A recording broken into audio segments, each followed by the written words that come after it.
Red Koi Angel Fish នេះជាត្រីដែលខ្ញុំទៅទិញហើយទិញអត់ដេកដោយបងអូនខ្ញុំដែលចូលមកខមមិននេះអញ្ចឹងថាខ្ញុំទិញត្រីរហូតបាទឃើញត្រីស្អាតចេះទិញហើយត្រីនេះខ្ញុំទិញងាយកម្រដែរដោយសារតែមើលនៅតាមហាងធម្មតាគឺខ្ញុំមិនដែលមានឃើញគេលក់ទេនេះខ្ញុំមើលនៅតាមអនឡាញគឺឃើញស្អាតហើយក៏ចាប់អារម្មណ៍តាក់ទងទិញពីគាត់ទៅពពួកតិចកម្មវាមានច្រើនពូច្រើនប្រភេទដែរយើងអាច search មើលនៅលើតាមអ៊ីនធឺណិតមើលតាម Instagram អីបាននេះជាពូត្រី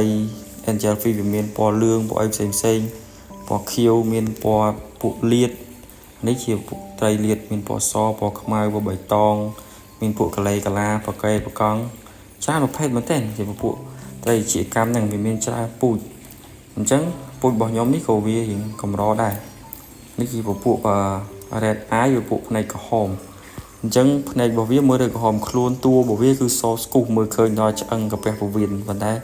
ភ្នែករបស់វារៀងក្រហមរៀងចម្លែកនេះមើលទៅដូច monster ដូចបិសាចអញ្ចឹងប៉ុន្តែមើលយូរទៅមិនឃើញស្អាតនេះពេលដាក់ទូដំបងវារឿងសងដែរប៉ុន្តែដាក់រៀងយូរហើយ1ម៉ោង2ម៉ោងទៅវារៀងចាប់ដើមសមមួយទឹកនេះចាប់ដើមហាយចាប់ដើមស៊ីចំណៃហើយខ្ញុំដាក់មានមួយកូនជាកម្មខ្ញុំចាស់នៅនឹងដែរវាឃើញថាសមមួយគ្នាវាអត់មានលេងខំគ្នាអីទេ